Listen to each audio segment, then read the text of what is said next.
Good morning friends, welcome back to our channel Mrs ফ্যামিলিতে সবাইকে welcome and অনেকটা ভালোবাসা। কেমন আছো তোমরা সবাই? আশা করি তোমরা সবাই খুব ভালো আছো আর আমিও খুব ভালো আছি।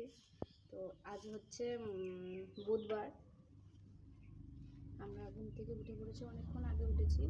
উঠে সমস্ত কাজকর্ম সব কমপ্লিট হয়ে গেছে, খালি ঠাকুর পুজোটা বাকি আছে। স্নানটা ঠাকুর পুজোটা বাকি আছে। একবার ওই স্নান হয়েছে, হয়নি বলবো না, আবার একবার করতে হবে। আর ঠাকুর পুজোটা বাকি আছে। আর এই যে মাহি এখন ঘুরে ঘুরে বেড়াচ্ছে।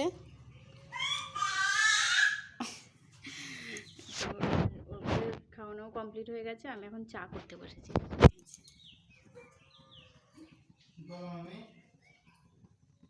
তো আমরা এখন চা খাবো।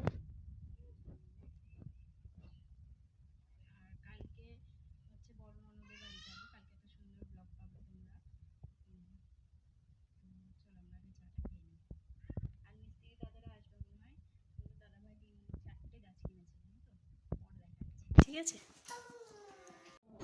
তো তারপর দেখো আমি এসেছি উপরে আর বসে আছি, দেখো কোথায়, পুরো জানলায়। আমার শাশুড়ি মায়ের ঘর এটা। আগে থেকে সব আর কি নাম করা আছে যে এটা কোনটা আমার ঘর, কোনটা শাশুড়ি মা থাকবে, কোনটা পড়ার ঘর।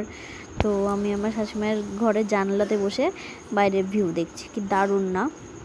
বাইরে আর হালকা রোদ উঠেছে, সকালের আকাশ বলো, দারুণ লাগে, দারুণ। এই আমার এই ব্যালকনিতে দাঁড়িয়ে জাস্ট সামনে ভিউটা না জাস্ট দারুণ দারুণ।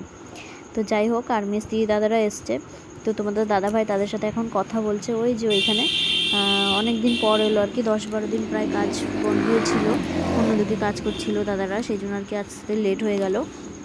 আর আমি এদিকে রান্নাটা বসিয়ে দিলাম। আজকে একটু সকাল সকালে রান্নাটা বসিয়ে দিলাম, কারণ কাজ আছে। কারণ তোমাদের আগের ভিডিওতে বলেছে যে তোমাদের দাদাভাই 4টে গাছ কিনেছে, তো সেগুলো লাগাতে হবে। আর আমাদের বাড়িতে এখন ফাঁকা, সেগুলো ঘিরতে হবে। কারণ আমরা তো কালকে যাচ্ছি ননদের বাড়িতে, তো ওই ছাগল ঢুকে না সব খেয়ে নেবে, জানো তো, একটা গাছও থাকবে না। সেই জন্য আর কি যা করতে হবে আজকেই ব্যবস্থা করতে হবে। তাই আমি তাড়াহুড়ো করে রান্নাটা বসিয়ে দিলাম। মাহিকে নিয়ে আছে। তোমাদের দাদাভাই তো সকাল থেকেই কাজে লেগে পড়েছে, আমি একটুই হেল্প করতে পাইনি আজকে। তারপর তার উপরে রান্নাঘরটাও আমি আজকে পরিষ্কার করেছি, সেই জন্য আর কি একটু হেল্প করতে পাইনি। তো তারপর দেখো এগুলো তো বিকালের কাজ। তো এই যে আমার কাজটা সারা সব কমপ্লিট হয়ে গেছে, খালি এই যে জামা কাপড় কটা আছে ভাঁজ করতে হবে, গোছাতে হবে, আলনাটা একটু গুছিয়ে নিতে হবে, আর ঘরটা ঝাড় দেবো। এখনও ঘরটা ঝাড় দেওয়া হয়নি। আর শুধু দুপুরবেলায় খাবার দাবার আর তোমাদের সঙ্গে কিছু শেয়ার করা হয়নি, মানে ওদিকে কাজে ব্যস্ত হয়ে পড়েছিলাম। বললাম এই যে রান্নাঘরটা পরিষ্কার করছিলাম আর তোমাদের দাদাভাই উঠোনটা পরিষ্কার করছিল, সেই জন্যই আর কি। তো তারপর হচ্ছে এটা হচ্ছে পরের দিন সকালে। আগের দিনের ব্লগটা খুবই ছোট হয়ে গেছে, তোমাদের সামনে কিছুই আনতে পারছি না এখন। দিন দিন যেন ছোট ছোট ব্লগ হয়ে যাচ্ছে, তাই না?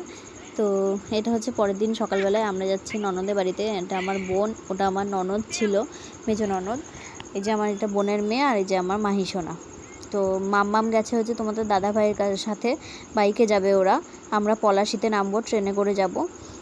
মাহি দেখো একদম মানে হেঁটে হেঁটে ওর পা একটুও যেন ব্যথা করে না। দেখো সারাটা স্টেশনও ঘুরে বেরিয়েছে আজকে, প্লাস আমাকেও ঘুরে বেড়ানো করিয়েছে। তো আমরা ট্রেন থেকে নেমে পড়েছি। ট্রেনে একটা তোমাদের সঙ্গে কথা শেয়ার করি।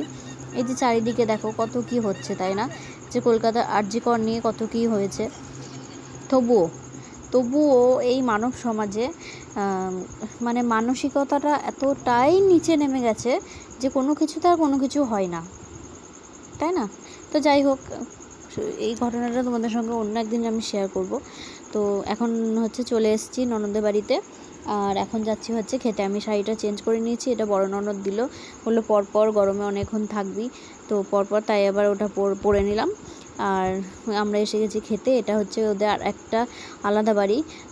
এখানে হচ্ছে গরু গরু পোষে আর কি ওরা, ওদের খাটাল আছে, ওরা একসঙ্গে অনেকগুলো গরু পোষে। আমার 2 ভাগ্নে মিলে দেখাশোনা করে, বড়দিও আসে মাঝে মধ্যে। তো এটা হচ্ছে মাঠের ধারে, আর তার পাশেই হচ্ছে প্যান্ডেল হয়েছে খাবার দাবারের। বাড়িতে ঝামেলা করেনি, একদিকে ভালোই হয়েছে, জানো তো। বাড়িতে ঝামেলা করলে, খাবারে ঝামেলা করলে আর কি খুবই গ্যাঞ্জাম হয়। তো আমরা এখন বসে পড়েছি, মুড়ি আর ঘুগনি ছিল, আর সঙ্গে ছিল হচ্ছে বোঁদে। তো দারুণ খেলাম সকালবেলায়, মানে ট্রেনের করে এসছি যে একটা জার্নি করে, তারপরে এরকম একটা খাবার দারুণ খেয়েছি গো। তারপরে একটু বসে গল্প টল্প করে দুপুরে খাবার খেতে চলে এসেছি। মাইকে ঘুম পাড়িয়ে রেখেই এসেছি, মারা আগে খেয়ে নিয়েছে, তখন আমি মাইকে খাইয়ে ঘুম পাড়িয়ে দিলাম। আর তোমাদের দাদাভাই তো এখন খাবে না, ও তো খাবে পরে বিকেলবেলায় আর কি। তো যাই, আর মাম্মাম, আমি আর আমার ননদ এসছি এখন খাবো বলে। দেখো প্রচণ্ড ভিড়, জায়গা পেয়েছি আমরা, বলা ছিল আর কি 2-1জনকে, আর ওদের না অনেকটা বড় জায়গা, তো অনেকগুলো টেবিল বসেছে, তাই খুব একটা সমস্যা হয়নি জায়গার জন্য। তো আমরা খেতেও বসে পড়েছি। এই যে আমার ফেভারিট, জানো তো, শুক্তো। মামাম তো কিছু খায় না, ও সেই আলু আর মাছ ছাড়া, আলুও খায় না, ও মাছ ছাড়া কিচ্ছু খায় না। তো আমরা খেয়ে নিয়ে দেখো আবার আমরা ফিরেও আসছি।